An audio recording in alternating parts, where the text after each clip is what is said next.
Hello children, welcome back to class. I hope you all remembered the homework I set over the weekend. Yes? What was that? The assignment I set for the weekend. To watch Battlegrounds Lobby Legends Fire Festival, featuring 16 of the world's best Battlegrounds players, one of the world's best Battlegrounds casters, and Raven. Oh, you did remember. Oh, good, perfect. In which case, let's get on with it and find out who passed with flying colours, who requires some one-on-one tuition. My name is Sottle, I remain your Demon Head caster, and welcome to Lobby Legends Graded. Starting out with a very difficult one to assess. Alucard, to my eyes at the very least, seemed to make consistently good decisions with very sound reasoning, but perhaps in some spots just took too long to make them. Let's take a look. Initially, everything looked fantastic for Alucard's specific style of play. Cut out of the beginning of this clip for your viewing convenience is about 30 seconds of Alucard doing absolutely nothing as he sat with his triple in hand considering his options. However, once he springs into action, the turn is incredibly clean. He buffs a second Deflecto, discounts his Tavern, levels to 5, finds an Uther, creates another big Divine Shield taunt, and then still has exactly enough time to get the positioning right and dump the final banana right as the timer hits 0. There was minimal rolling, perfect gold allocation, excellent efficiency. It was just a textbook Battlegrounds turn, and it was a crucial turn to get right as he was in the 15 health danger zone, and although he lost the subsequent fight, the power of his turn kept him alive at 2. A great start for Alucard. After finishing second in his semi-final lobby, Alucard was able to progress through to Sunday, where he set the early running. In the first game of the day, Alucard was gifted the elusive Beasts Shudderwock game, although the beasts themselves continued to be elusive. Fittingly, for a half-vampire, Alucard had to make do with blood gems as his early battle cries, and then find something just a little more creative to do with his curve. Choosing deliberately to hold a triple off-board and stay on 1 for an additional turn, with the Tavern already costing 0 in order to fish for more alley cats. Although this didn't pay off for him because of the ridiculous amount of gold saved back from the Swabby triple, he could afford to do it with no drawback to his later tripling curve, and it shows a lot of foresight. In Game 2 of the final lobby, Alucard picked up a Lich King and played an incredibly interesting game full of tricky choices and weird pivot decisions. He spent a large period of the game floating halfway between a Pirate Exodia build and a Khadgar Reborn Poison Scam build. Both pretty effective strategies with Lich King, but both good and bad against different opponents and different builds. One player in this particular game had a giant 150 plus health minion from tripling Battle Masters, which required poison, but others had more Divine Shield based builds, better dealt with by the Pirate comp. Alucard's decision making to dance between the two builds at different times, whether to reborn the poison, whether to reborn the Eliza, which triple to take, and so on, were incredibly interesting, and it was a decision made far more difficult by the game offering up both sides of his comp in a head-to-head triple with Eliza versus Mantid. He ended up moving fully into Exodia while creating a Battle Baron to play around Zap, and being rewarded for it as he was able to take down the giant health minion in his final fight without the need for poison. For me, this might well be the best played game of the tournament. Okay, enough praise, let's get a little bit nitpicky. Although Alucard's slow and considered style does clearly lead to some excellent deliberate decisions, the slow pace can of course get you into trouble with the rope on occasion. In Game 3, after turning down his hero power on his first triple, Alucard is offered good old Branny Bronzebeard.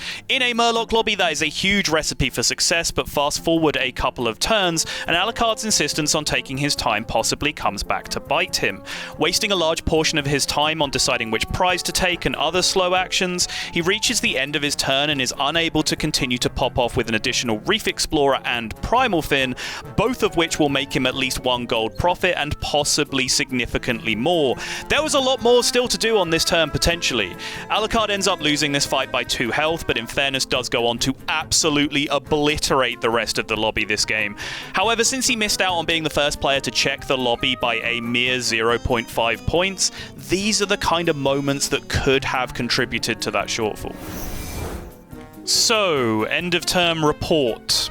Alucard consistently made decisions that genuinely made me stop and think about the game. Alucard was the highest point earner in the final, despite not winning the tournament. Alucard takes time to make sure the big decisions are correct. But Alucard does have a case of boomer APM. Overall, A-. And so to our eventual winner. Kid5 really grew into the tournament over the course of 2 days, only initially making the top 8 through tiebreakers over Honinbo on day 1, but then running out with the big prize on Sunday. Let's get into it. Right from the offset in Game 1, Kid5 showed he understood the assignment perfectly, as outlined on multiple occasions by Nina. Picking up a Tess in a mech lobby, he laser-focused on the idea of playing the optimal order strategy of a Greasebot Divine Shield comp. This can be shown here as he picks up a Time Thief prize, but holds onto it until later, greeding it until he fights against a Greasebot player so he can then discover the Greasebot and use a test roll to pick up a second one all in a single turn. Even after his triples missed, he was never deterred, never baited into doing anything other than mechs. Good stuff. At the end of this very same game, Kid5 shows that his micro decision making is on par with his macro game plans, as he makes some very cool choices in the late game positioning battle. In top 2, his board is potentially vulnerable to 3 things: Tunnel Blaster, Leroy sniping his mono taunt Meckrel, and huge cleaves with potential Wind Fury. He manages to engineer a situation where he plays around all of the above by creating an extra taunt to play around the Leroy, but also placing a small reset Harvest Golem next to both of those taunts to create a Divine Shield reset against an opposing cleave, even giving it Divine Shield itself so it would soak both attacks from Wind Fury. His opponent also plays this exchange very well, massively rearranging boards to stop many of Kid5's plans from working, but this is the Kid section, so we're focusing on him. Before his glorious climax on day 2, however, Kid was left biting his nails at the end of day 1 as he took a fat 8th in the final lobby of the day and had to look on nervously while his fate was decided by other players. The final turn has a lot of questions and is worth looking at in more detail. Before we even join him, he turns down a Sunbacon Relaxer, which represents 2 spells for his Athysas, but that's understandable with his pressing need to find a demon for the Golden Devourer. He does, however, then turn down a Reef Explorer, which could have offered him a demon in order to roll down one more time, which is questionable and causes him to have to sell an extra minion to pick up the much-needed 2/4. Kid ends up dying on this fight. Was there a line that keeps him alive? Let's wrap it up for Kid5.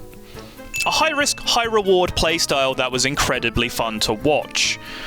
Won the whole damn tournament, so it's hard to argue with that. Possibly missed some small details which made his life harder than it needed to be. And named himself entirely to troll a previous competitor. That alone is worth a B+. Despite not even finishing on ladder, let alone making it through the qualifier, Shifter Xeris was too much of a narcissist not to show up anyway and make the whole event about them. Well, I suppose I'll just have to bow to the pressure, so here is the greatest hits of Shifter Xeris. Again, Oliek is playing the Omu hero power. Oh no! Here we go. Oh! Feels good and bad at the same time. I think Satellite very much wanted something that was playable this turn. Yes, that is Golden very Xeris unfortunate. is cool. Golden Xeris could be a golden Greasebot. Another 12 damage. Again, Kid5 looking pretty okay in the standings, but every player will not want 0 points this game, right? It's time out. Do a little prayer. Oh no, let us! What are the odds? Play it. What are the odds? Oh. Push the 2/2 stats. Oh. He does not look happy. Yeah. But you can't help but laugh when that happens. Yeah, actually, weirdly enough, the replicating menace summon from the... Oh! No! How? Give me a minute. I'm filing an official bug report at this point, because that is No the third way. Shifter Xeris No way. in a row. Oh no. Everyone watching, you were here. Oh, it's 100% Xeris so far. And on that note, we shall end. Let me know what you think of my grading process in the comments. Tell me what grade you'd give Shifter Xeris based on their performance in this tournament. Take care, everyone, and I will see you next time Lobby Legends rolls around. Goodbye.